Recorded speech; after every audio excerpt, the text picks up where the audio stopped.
Hello students. तो आज हम ऑपरेशन ऑन सेट्स यानी समुच्चयों पर संक्रियाएं ये पढ़ेंगे।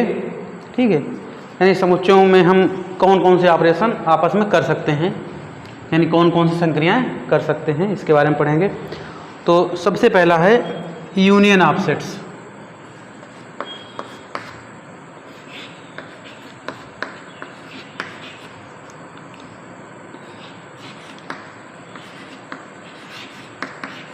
यूनियन ऑफ सेट्स यानी समुच्चयों का संघ। तो देखिए यूनियन क्या होता है। ठीक है, दो या दो से अधिक सेट होते हैं, उनमें हम एक ऑपरेशन है हमारा यूनियन ऑफ सेट्स। तो देखिए कैसे हम इसको डिफाइन करते हैं।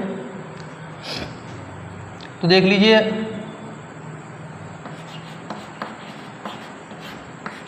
यदि ए एंड बी दो सेट्स हैं, ठीक है, तब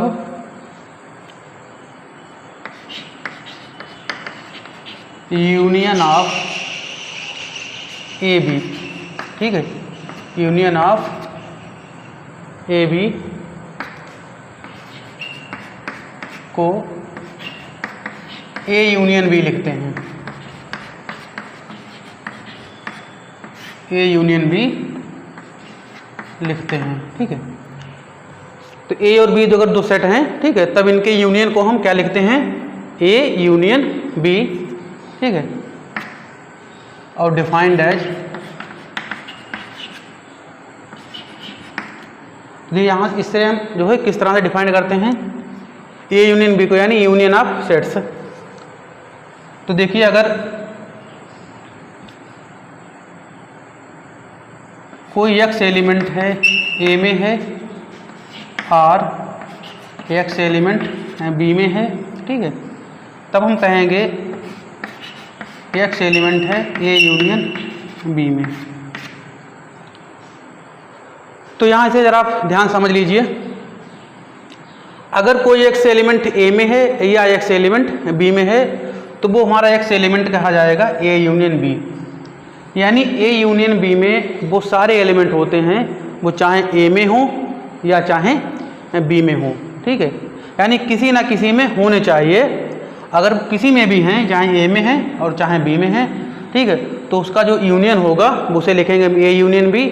और ए यूनियन बी में हम सारे एलिमेंट लिख लेंगे, चाहे वो ए के हों और चाहे बी के हों, यानी कोई भी एलिमेंट हम नहीं छोड़ेंगे।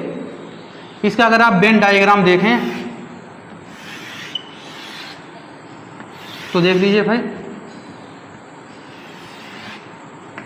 ये हमारा सेट ए है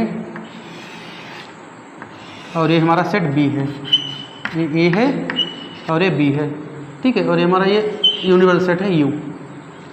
तो देखिए ए यूनियन बी में हम सारे एलिमेंट ले लेते हैं, तो चाहे ए के हों और चाहे बी के हों। क्लियर?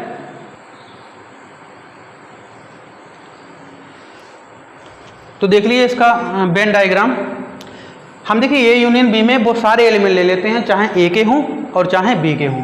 ठीक है, अब वही एलिमेंट इसमें नहीं आ पाएगा जो ए और बी में नहीं है, यानी ए के भी सारे एलिमेंट लेंगे और बी के भी सारे एलिमेंट लेंगे। तो इसका डायग्राम देखिए, ये हो जाएगा, ए का भी पूरा भाग जो है ये कलर करेंगे हम और बी का भी करेंगे। ठीक है, तो ये हमारा है A union B, A union B, यानी ए यूनियन बी में हम ए और बी दोनों के सभी एलिमेंट ले लेंगे, यानी एक्स एलिमेंट चाहे ए में हो और या एक्स एलिमेंट बी में हो, तो वो हमारा ए यूनियन बी में हो जाएगा। ठीक है, अब इसे ज़रा एक हम एग्जाम्पल के तौर पर बता दें। जैसे ए सेट है हमारा ए बी सी और हमारा ये बी सेट है ए बी सी डी। ठीक है, तो हमें निकालना है ये यूनियन बी। तो ये यूनियन बी में हम ए के भी सारे एलिमेंट लेते हैं और बी के भी सारे एलिमेंट लेते हैं। तो देखिए ए के सारे एलिमेंट लिख लीजिए आप, ए बी सी। अब बी के सब लिख लीजिए, तो ए हमारा हो चुका है, बी भी हो चुका है, सी भी हो चुका है और ये डी भी हो चुका है। ठीक है, तो ये हमारा ये आ गया ए यूनियन बी। अब देखिए ए यूनियन बी में जो भी एलिमेंट हैं वो या तो ए से आए हुए हैं और या बी से आए हुए हैं। इसमें अगर कोई एलिमेंट नहीं है तो वो ना तो ए में होगा और ना ही बी में होगा, क्योंकि ए बी में से किसी में भी होगा तो हमारा ए यूनियन बी में जरूर आ जाएगा, क्योंकि ए के भी सारे एलिमेंट इसमें हैं और बी के भी सारे एलिमेंट हैं। ठीक है, तो ये हो गया ए यूनियन बी। अगर कोई एलिमेंट ए यूनियन बी में नहीं है, यानी कोई एक्स एलिमेंट है और वो ए यूनियन बी में नहीं है, ठीक है, तो इसका मतलब ये हुआ कि एक्स एलिमेंट ए में भी नहीं है एंड एक्स एलिमेंट बी में भी नहीं है। ठीक है, क्योंकि अगर किसी में भी होता तब भी ए यूनियन बी में आ जाता। अब जैसे इसमें ई इसमें नहीं है ए यूनियन बी में, इसका मतलब है ई ए और बी दोनों में नहीं होगा। ठीक है, तो आप समझ चुके होंगे ए यूनियन बी। ठीक है, तो यूनियन आप सेट्स हो गया। ठीक है, अब हम इसके जो यूनियन हमारा सेट है इसकी क्या प्रॉपर्टी है वो भी आपको बता दें। ठीक है, इसे आप नोट कर लीजिए। तो देख लीजिए ये कुछ यूनियन की प्रॉपर्टी हैं। तो सबसे पहली है ए यूनियन बी बराबर है बी यूनियन ए के, यानी इसमें जो कम्यूटेटिव लॉ है हमारा क्रम विनिमय नियम है वो हमारा सही होता है। ठीक है, आप देख भी सकते हैं, जैसे फिर से एक बार देख लीजिए।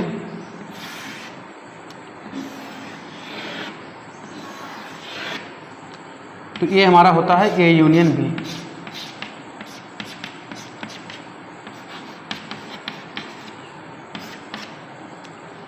ठीक है, ये हमारा ए है और ये बी है। तो ए यूनियन बी में ए और बी दोनों के एलिमेंट होते हैं। ठीक है, तो चाहे हम बी और ए के एलिमेंट बोलें, ठीक है, या ए और बी के एलिमेंट बोलें, सारे एलिमेंट होते हैं। ठीक है, और कोई एलिमेंट छूटता भी नहीं है। तो आप देखते हैं, चाहे हम आप ऐसे लिखें कि बी के सारे एलिमेंट या ए के सारे एलिमेंट, इसको हम प्रूव करने, ठीक है, वो भी देख लेंगे हम। तो देखिए ए यूनियन बी हमारा होता है बी यूनियन ए, यानी अब देखिए यहाँ पर ए यूनियन बी का मतलब क्या होता है। देखिए अगर कोई x element A union B में है, इसका मतलब है एक्स एलिमेंट है ए में या एक्स एलिमेंट है बी में। इसको ऐसे भी लिख सकते हैं, एक्स एलिमेंट है बी में और एक्स एलिमेंट है ए में। ठीक है, तो हमारा आ जाएगा एक्स एलिमेंट है किस में, बी यूनियन ए में। ठीक है, तो ये इसका सबसेट हो जाएगा। इसी टाइप अगर ये मान लें तो ये इसका सबसेट हो जाएगा, तो दोनों एक दूसरे सबसेट हो जाएंगे तो वो इक्वल हो जाएंगे। तो ए यूनियन बी हमारा होता है बी यूनियन ए। दूसरा देख लीजिए ए यूनियन ए, यानी ए का यूनियन हम ए से ही निकालें। तो भाई ए यूनियन में क्या होता है कि दोनों के हम एलिमेंट लेते हैं, इसके भी और इसके भी। तो ए के सारे एलिमेंट हम ले चुके हैं, उसके बाद हम इस वाले ए के एलिमेंट लेंगे, वो सारे एलिमेंट पहले से ही मौजूद होंगे। ठीक है, तो और दूसरा कोई एलिमेंट आएगा नहीं, तो ए के ही एलिमेंट रहेंगे, तो वो इसका सबसेट हो जाएगा, और ये तो सबसेट होता ही है इसका। ठीक है, तो ये हमारा ये हो गया ए यूनियन बराबर A union phi, A union phi बराबर ए होता है।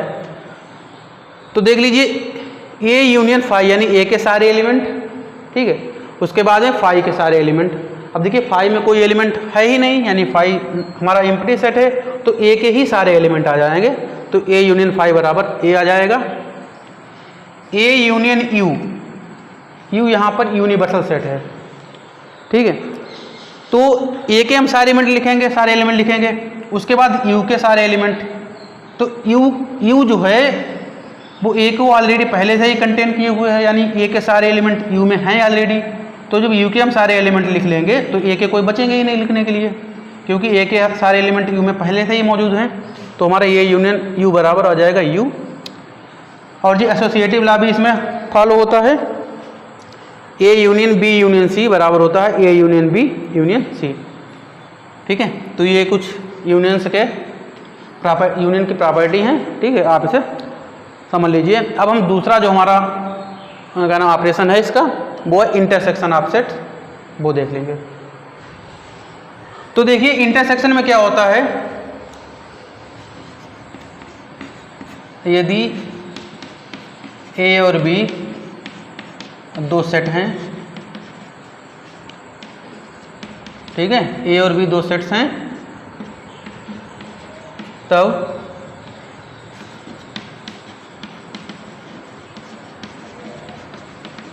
इंटरसेक्शन ऑफ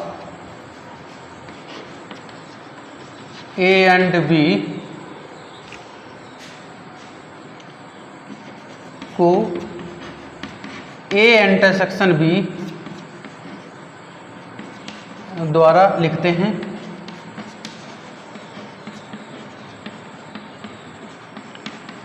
और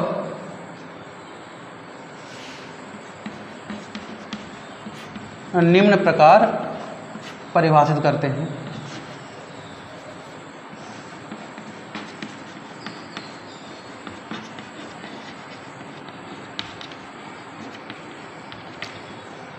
तो देख लीजिए इंटरसेक्शन ऑफ सेट्स, समुच्चयों का सर्वनिष्ठ क्या है।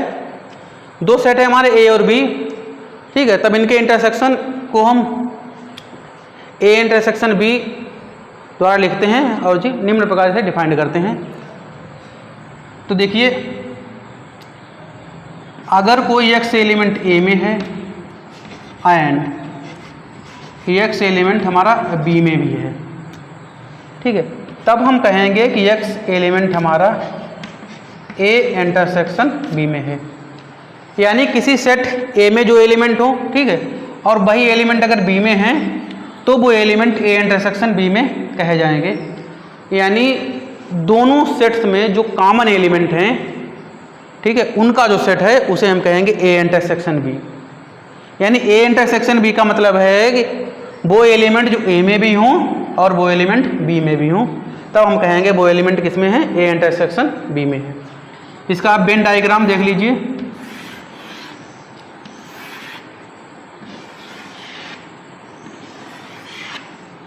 ये है हमारा ए और ये है बी, तो वो पार्ट जो ए और बी दोनों में है, ठीक है, तो ये हमारा आ जाएगा ए इंटरसेक्शन बी, ठीक है। तो इंटरसेक्शन में क्या होता है, ए और बी के जो कॉमन एलिमेंट हैं वही लिए जाते हैं।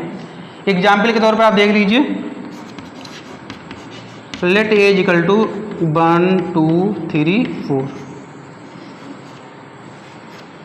ठीक, और बी है हमारा 2 3 4,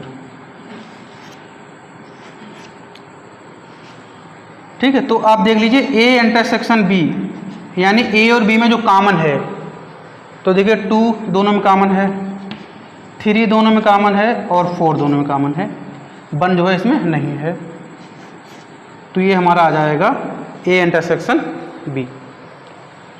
अब देख लीजिए, ये हमारा हो गया ए इंटरसेक्शन बी, यानी कोई एक्स एलिमेंट ए में है और एक्स एलिमेंट बी में भी है, तब हमारा हो जाएगा एक्स हमारा ए इंटरसेक्शन बी में है।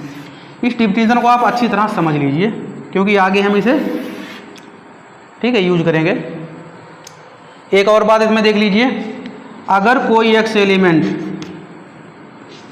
ए इंटरसेक्शन बी में नहीं है, ध्यान से देखना इसे, अगर कोई एक्स एलिमेंट है वो ए इंटरसेक्शन बी में नहीं है, उसका मतलब क्या हो सकता है, वो यहाँ हो सकता है, यहाँ हो सकता है, या फिर यहाँ हो सकता है, ठीक है।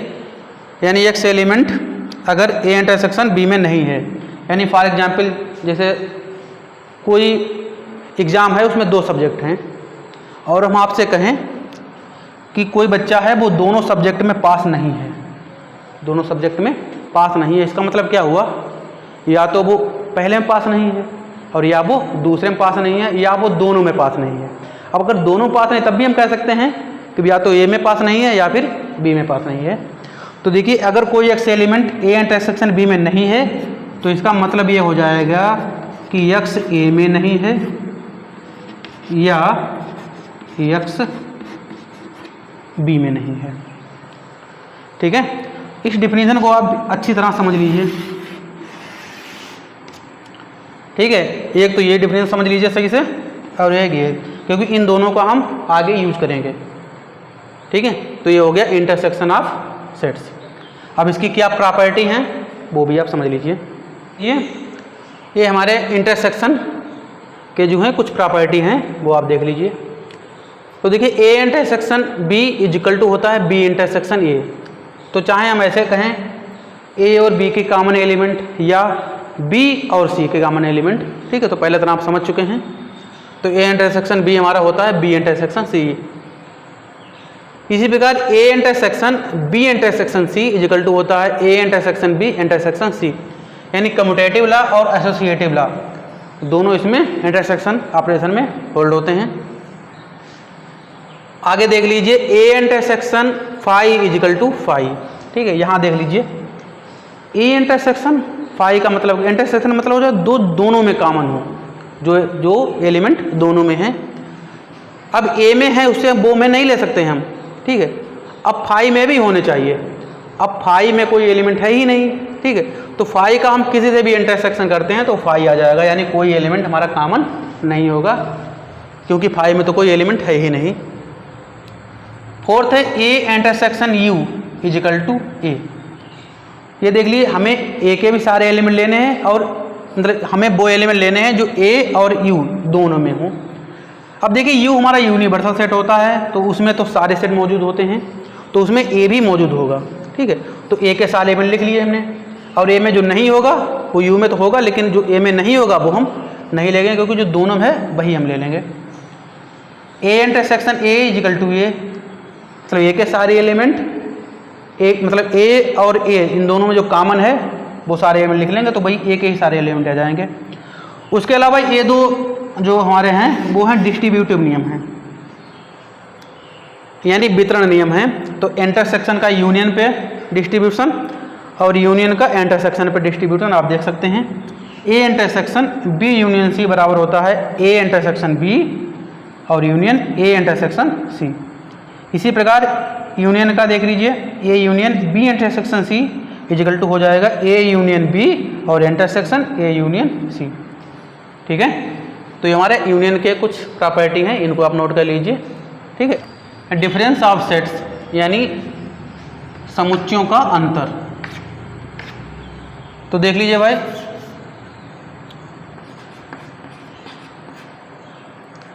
यदि ए एंड बी दो सेट हैं, ठीक है, तब ए माइनस बी को निम्न प्रकार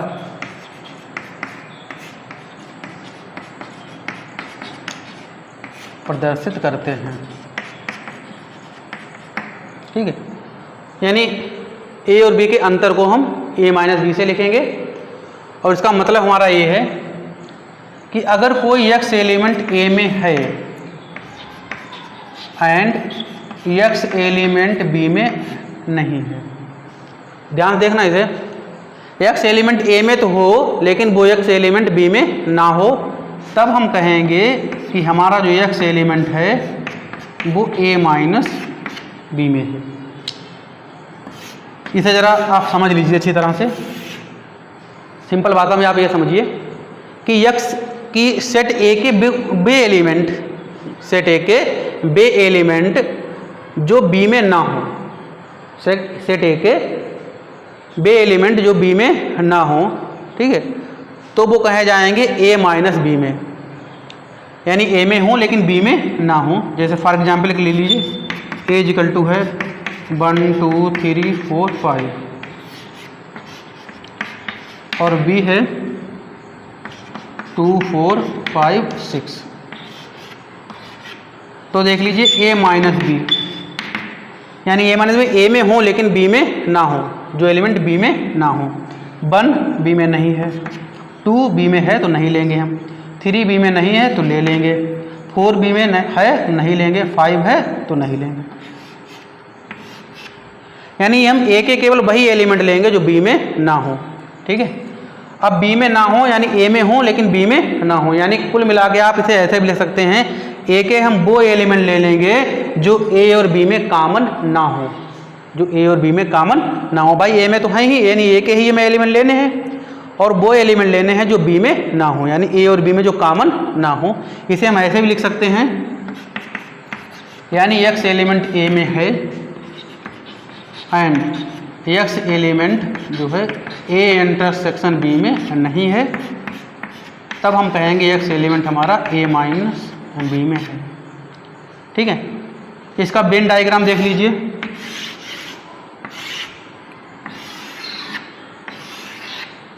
ये हमारा A है और ये है B। तो हमें A का हमें उतना पार्ट लेना है जो B में ना हो। तो देखिए A का हमारा ये पार्ट है, ये पार्ट है, और देखिए इतना पार्ट जो है वो B में है, तो इसको नहीं लेंगे हम। ठीक है, तो A हमारा आ जाएगा A माइनस B। ठीक है, आप इसे लिख लीजिए। हमारा क्या है, ये कंप्लीमेंट ऑफ सेट, यानी कोई सेट है उसका पूरक हमें चाहिए है। तो देख लीजिए भाई,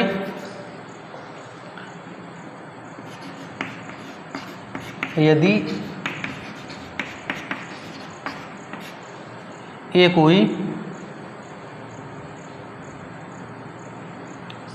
कोई सेट है,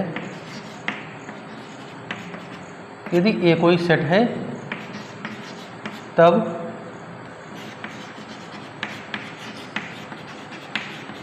कंप्लीमेंट ऑफ सेट ए को ए डैश और या ए सी द्वारा लिखते हैं।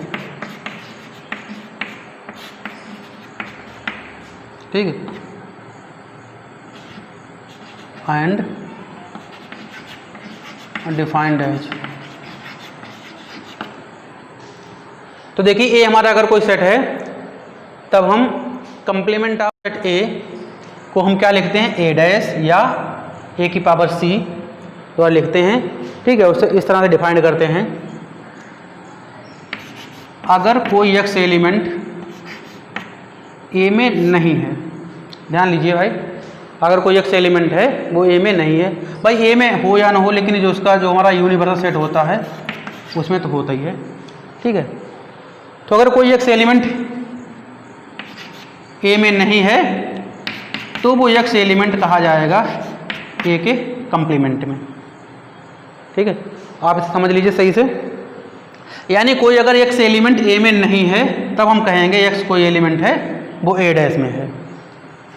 इसका मतलब भाई आप वेन आरेख, वेन डायग्राम है वो देख लीजिए आप। ये है हमारा सेट ए और ये यूनिवर्सल सेट है। तो देखिए अब हमें वो पार्ट लेना है जो ए में ना हो। ए में ना हो यानी कहीं भी हो, उससे हमें मतलब नहीं है। तो ये सारा पार्ट, ये पार्ट आ जाएगा ए डैश का। तो ए डैश का मतलब यही हो गया कि अगर कोई एलिमेंट ए में नहीं है तो वो उसके कंप्लीमेंट में होता है। ठीक है, अगर ऐसे हम आपसे कहें, जैसे ये हमारा यू है कोई यूनिवर्सल सेट 1 2 3 4 10 तक है, और ये हमारा कोई सेट है 2 3 4। तो देखिए ए का कंप्लीमेंट क्या हो जाएगा, जो ए में ना हो, जो ए में ना हो 1 नहीं है, 2 3 4 हैं, बाकी सब 5 6 7 8 9 और 10। ठीक है, ये हमारा आ जाए कंप्लीमेंट में। ठीक है, तो आज आपने जो है सेट के जो भी हमारे ऑपरेशंस हैं, जैसे union of sets, intersection of sets और ये कंप्लीमेंट ऑफ सेट। ठीक है, कंप्लीमेंट को आप समझ चुके होंगे, आप इसे सही समझ लीजिए भाई। अब देखिए अगर हम यूनियन का यूज ना करें, और अक्सर नहीं करेंगे आगे चल के हम, क्योंकि यूनियन तो कोई ना कोई सेट होता ही है सबका, वो क्या नाम, यूनिवर्सल सेट होता ही है। आगे हम यही लिखेंगे, अगर कोई एक्स एलिमेंट, अगर कोई एक्स एलिमेंट ए डैश में है तो इसका मतलब है कि वो ए में नहीं है। ठीक है, या अगर कोई एक्स एलिमेंट ए में नहीं है, इसका मतलब है एक्स एलिमेंट कहाँ है, ए डैश में है। ठीक है, इन दो को आप सही से समझ लीजिए, आगे हम इनका यूज करेंगे। ठीक है, अभी आज आप लोगों ने ये सब डिफिनीशन देख ली हैं। अब हम नेक्स्ट आगे जो इसकी एक्सरसाइज हैं वो कंप्लीट करेंगे। ये डेफिनेशंस जो है इंटर और 11 दोनों क्लास के लिए इम्पॉर्टेंट है। आप इसे जो है सही से देख लीजिए और समझ लीजिए। Thank you very much.